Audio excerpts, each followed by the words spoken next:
Welcome to Intermediary, a podcast for Santam brokers. I am Maya Fisher-French, personal finance editor at City Press and My On Money. And each month, I'm joined by Andrew Coots, head of intermediated distribution at Santam, to share insights on everything from new products and digital tools to industry regulations and developments relevant to intermediaries. Welcome to today's show, Andrew. Thank you, Maya. Always good to be here. So today it is all about the intermediary. And I'm going to start off with a contentious question. And I'm going to put you on the spot, Andrew. Okay. But why do intermediaries still matter in the world, the digital world, the on-demand world that we live in today? So the world has just become so incredibly complex. It's not easy to do insurance. We've got fundamental shifts in technology, changing customer buying patterns. There's robotics, there's AI, there's global breakdown of borders. It's just really exploding. I mean, I think this world we have moved in, it is complicated. I just have to, quite frankly, even look at the investment world. And I just think we're in a world where also risk, understanding risk, changes. I mean, we've spoken in the last couple of podcasts about some of the risks that are changing, municipal risk, government risks, all of those. Absolutely. I don't think it's easy to be a client anymore. It's not. And I think that's why there is so much value in an intermediary. When there is so much complexity and there's so much at stake because risk has so fundamentally exploded, are you really best qualified to navigate through what is such a challenging world out there? And I think one of the things, and here in your defense and in the intermediary's defense, is that there's a lot said and marketed around going direct. This is the benefit of direct. Are we really talking enough about the benefit of intermediated services?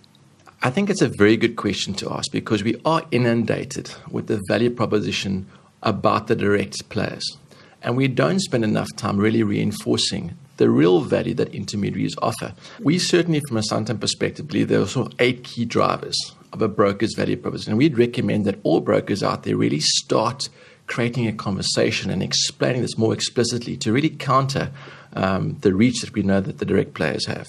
And for me, step number 1 is all around pricing. This conception that direct is cheaper is something that we find no longer to be true. This is actually very true. I've done the stuff myself. Definitely, maybe I'm a better risk client, or I don't know what it is. I've got a great broker. Absolutely. We know from a research perspective that certainly our growth as Santam in the intermediary space, we've got good double-digit growth. We know that the big direct competitors didn't achieve that. They were all in the mid-single-figure digits. So our growth is a testimony in itself. But there's so much research and there's examples out there where if you shop with a broker and you shop direct and do it yourself, the broker pricing is no longer, or certainly in our minds never has been, the real driver for going direct. Sure, that is very interesting. And so it's not going to be any cheaper to go direct. So so now I'm wondering why I go direct at all. But continue. Yeah, good thing to understand. But pricing is the one. The second thing is around personal service. For us, you really want to be dealing with contact centers and blind faces behind it. When you deal with a broker, you deal with a person. You build a relationship with a person. It's not to say that it has to be face-to-face. Brokers will deal with you across multiple channels. You can deal with contact centers via email, direct. A lot of them also offer apps. But you're dealing with a person. And we think fundamentally we mustn't lose sight of how much value there is today in dealing with a person.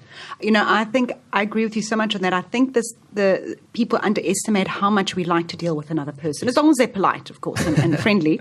But generally speaking, you pick up the phone and you say, push 1 for this, push 2 for that. You're really not getting irritated, but you can pick up the phone or drop an email and actually responding. A human is responding to your question. Yes. I think that's very powerful. It is powerful. And it almost brings us then to point number 3, which is around that simplicity issue. So how much easier is it just to phone or send a WhatsApp or drop an email to your broker to say, I've got this, I'm on my way to pick up my new car, please sort that out, please sort this out. I have to come in with a personal story. Can I share? Please. I had this exact thing. So I just bought a new car. It had arrived from Johannesburg been transported down. My husband was driving, I promise it wasn't me driving, and I was on the phone to the broker to insure it. By the time I picked it up, it was insured. I wouldn't have wanted to do that via the website. Absolutely. Yeah. And so there's the simplicity element coming through. I think the fourth point that really stands out is the whole search function. So A broker does the heavy lifting for you. It's important to know what choices you have out there, and we recommend that. But if you have a broker who's prepared to go and not only source alternative quotes for you, but also give you the key understanding about what's different between each, so that you make an informed decision that really is best suited to you. So that whole search element for me is number 4. And maybe moving on as well, around that search thing, point number 5 is brokers have access to specialist underwriters that typically you don't get when you buy a product that's sold to you by directly. Is that so? When you buy a product directly, it's kind of your package deal. It's like the bundle. It's a bundle deal. It suits 80% of customers, but maybe you're not one of Mr. Joe Average. Maybe you are something. Maybe you got some nice art on the wall. Maybe you are a bed and breakfast. Bed and breakfast is a common example. From a business policy, there's a B&B policy for you. But maybe you have a lot of international guests as opposed to the person next door. Maybe you transport your customers to and from the airport. That does change your risk. And so you need to start recognizing that there's a difference there.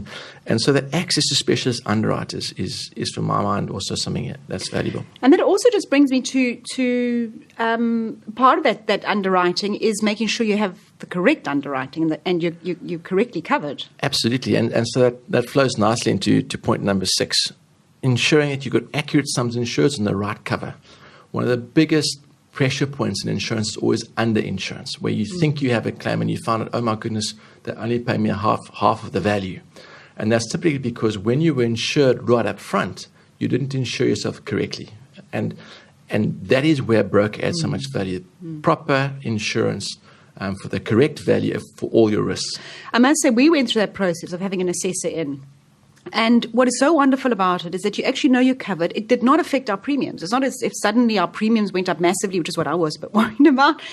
But when I make a claim, they don't question me. It's not going to be a question about, do you have that, prove it exists, because that person's been in my house. They know it's there. It's been done up front. And if your policy is well sold and well structured up front, you will never have a problem at claim stage, because A, you're very clear about what you're insured for or not. And B, the values will never be in dispute. So it's absolutely a very strong value proposition. Point number 7, maybe just to flag for me, is around the whole rebroking exercise. So when you go and shop for yourself direct and you go through the whole pain and issue of finding and doing the quotes, and you find yourself and you select yourself an insurer, the question I would ask is, do you do that every year at renewal? Do you have somebody proactively contacting you to say, I just want to check if your circumstances are still the same? I just want to run through if there's anything that's different, if your needs have changed, can I help you with anything? So the role that the broker plays in making sure you're continuously well covered and continuously well insured, the role that has to happen at renewal is something that I don't think that we must underestimate as well. I'm just thinking about exactly what came to mind is sort of you go and you buy a new very expensive surround sound system or something. And they always say that if you're you go direct, it's just take a photograph and submit it. But do you remember to do that? But I suppose when the broker calls and says, listen, we just need to go through a few things, you suddenly remember. Absolutely. And in a business context, there are also some useful examples. You're operating out of a factory, you move a machine from this location to that location, you still think it's on the same properties and the same policy, but your policy has different locations. Now suddenly actually you need to change that to there. Otherwise, if you had an event here in this building, and it's those kind of issues. The claims process starts at the beginning, doesn't it? Right from the day of insuring. A policy underwritten will never have an issue with claim. So dead right. And then maybe, we're starting to talk about claims, and that is now, for my mind, point number 8. And it's the claims issue, but it's the advocacy issue in claims. Clients need to be aware that a broker has zero benefit from a claim not being paid. In fact, it's exactly the opposite. They stand to lose you as a client if the insurer doesn't pay the claim. So fundamentally, they stand 100% on the side of the client. They are there. They've done this before. They know what questions to ask. They know what documentation is required. They know how to get your claim settled to the maximum value. And that they see is fundamentally their role. So there's such a great value around advocacy that in my mind needs to come through strongly in any kind of material that a broker puts forward to their clients. I was just thinking about that. If you're a client with a single premium, that's who you are. But a broker is much bigger to the insurer. And that does give them leverage. At the end of the day, when they deal with an insurer, they represent multiple clients. So, and they will leverage that for the benefit of their clients as a collective because it works for their value proposition.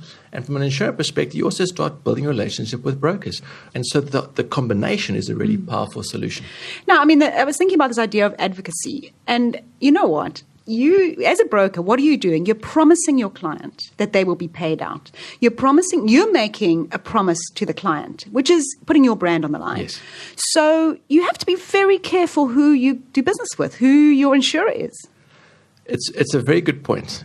So you are on the line as the broker, and they have a very specific list of requirements, which in my mind are good requirements. Maybe we can talk a little bit about what an insurer needs to be doing. Okay, so what if you're a broker, what should you be looking at to make sure that that relationship with the client remains a good one? Yes. So first up, as if I were now a broker, I would want to make sure that I put my clients with an insurer who had the ability to come good when that promise needed to be delivered against. So the size of the balance sheet, the capital strength, the market positioning, who you put your client with matters. Because that talks to the ability to deliver on the promise, which is your insurance contract. So I would want somebody who's got a strong balance sheet. I'd also want to be dealing with somebody who's going to help me get an accurate price. I don't compete in a vacuum. I need to know that not only can I provide good advice to the client, but when I find a solution that I'm dealing with an insurer who knows how to price risk and understand the complexities in the world that we're living today and can really apply good tools to get me a competitive price. So pricing and the ability to price would be key. The value proposition I'm selling to my clients is also still fundamentally about the claims. That's what we buy when we pay an insurance premium, is that the claim is going to be settled. So I want an insurer that gives me a strong, fast, accurate claim service that's reliable and that can deliver to that customer. So claims, it would have to be there. I'm under pressure. I'm being judged as a broker when I deal with my client around my turnaround times. But I'm now working with you as an insurer. That's the problem. So exactly. You're only as good as the third party, yes. So I also need an insurer who delivers me service, who treats me almost as a customer, that will respond quickly with policy administration issues, with quote requests, with amendment requests, needs to be able to be efficient on the processing and administration side. So I'll be looking for that. I'd also want an insurer, though, who manages costs well, because cost aggregates in a business and it impacts my ability to provide that effective price, because ultimately... Well, it'll push premiums up if you're not managing it. It pushes premiums up. So I also want to deal with a business that I know is focused on cost, is disciplined about their approach, because that talks to the kind of way that they do business and the offering I provide. So cost is key. And then I also want to deal with an insurer who is approachable to me as the broker, who I can deal with. I also want somebody who I can engage with. So access to people I can talk to in the insurer when I need to talk is also something that's very important, or that I would really be putting out there as a requirement for me as a broker. Okay. So that's what a broker should be looking like. Next question. Yes. Yeah, I can see this coming. Is Santam meeting all of those requirements? Are you delivering on those promises? So I think that is something that we don't ever feel like we're there, and we are so focused on trying to be better. But we have really gone about our business and trying to create areas of excellence against this bigger backdrop, which we see and we know that we compete against and we want to outperform. And there have been 3 areas in the business that we've really tried to build our our competitive value proposition to our brokers around. The first would be the issue of relationships. So we've invested heavily. We're in 52 branches or countries in South Africa. We've got a big decentralized relationship network, a big decentralized claims network. And we like to believe that we talk about contact me, call me anything you like, but call me. And I think, we laugh a little bit about it internally, but if you can keep engagement going and you can be accessible. Talk to me, not Facebook or Twitter or social media. Yeah. Engage. Yeah. So I think, we have invested hard in trying to build our relationship footprint and networks. We've also invested very extensively in rating and underwriting practices. We did get the march taken us a little bit by the introduction of the direct players, a number of years ago now. They broke down almost this concept of cross-subsidization of risk, trying to cherry pick, and that did destabilize the market. And we had to respond as a broader industry, and I believe that we've been able to do that successfully. Santam has never made an underwriting loss in its history. And as you know, we've been in business for over 100 years. So we take getting the price right for the customer very, very important. And I think that gives rigor again to the solution the broker can offer to their customers. And the third element for us is very much around claims. That is the promise. We've got to be really good at claims. And that claims value proposition has been built for us by two things, really. The first is a philosophy, an intent to pay a claim as opposed to not. A good broker, and we get told this often, any instance that happened, there will be an argument potentially not to pay a claim and an argument to pay a claim, depending which lens you choose to look through. And our philosophy is around trying to make a claim be realized for the customer. So the philosophy is key. And then obviously scale, size, procurement, footprint. The bigger you are, the more leverage you're getting in the market, the better ability you are to offer value and efficiency and pass it on to the customer. So those probably might have been the three things that we've really built our success on. But now you're probably going to ask, is that enough going forward too? So maybe if I can just jump in there. Those things have perhaps sustained us, but we're also not convinced that they alone are going to get us. It's a brutal world, It's a brutal world, and there's so much change. We mentioned that in the beginning. I think we have to really be better going forward at utilization of technology. It's a huge spend in Santam at the moment, but the need for more digital solutions, the way we use data and we make things easier for our customers and our brokers is critical. The real focus on service and flexibility, the concept of omnichannel, the concept of never having to repeat my information when I engage with you, and really saying no matter what we do, irritation. I know that feeling. So if anybody is a banking client, you know that feeling. And I guess that's so true, because we don't compete just against other insurance companies anymore. We're competing in a whole financial services world. So that real focus on saying, how can we be so good at service delivery that we almost anticipate the need before it happens. So I think we spend a lot of time on trying to get better at service. And then also, if you're looking forward again, is it enough just to offer an insurance product? How is this world going to become more about an insurance economy, where it's about offering a lot more value than just potentially a legal contract? And how do we leverage our procurement networks and supply value chains to offer so much more than just insurance? And is this now to the intermediary? This is to the client of the intermediary and the intermediary. So we remain completely committed to the broker channel. It's by far the biggest channel globally. It's so necessary going forward. But how can we, as a community, with our brokers, just offer so much more value? And I think therein lies a very exciting future. Well, I must say, we started off by saying that the world is becoming more complex and more challenging. I don't think anyone would disagree with that. And I think really, to sum it up, you've got to pick your partners very carefully going forward. And Andrew, that goes both ways. It does. So we are very conscious. We've got a job to do for our brokers. Our brokers have a job to do for their clients. But we are also so confident that if we do our part, our brokers do their part, their clients are getting the best value proposition in the market. Well, thank you very much. And we hope you, the listener, also took something away from today's episode. Remember, Intermediate is not meant to be a one-way medium. We spoke about a two-way partnership. And we want to hear from you. So please share your thoughts, questions, and story ideas through to santambrokers@santam.co.za. Thank you for listening. Goodbye from me, Maya Fisher-French, and from Andrew Coots. Thank you, Maya, and thanks to all the listeners.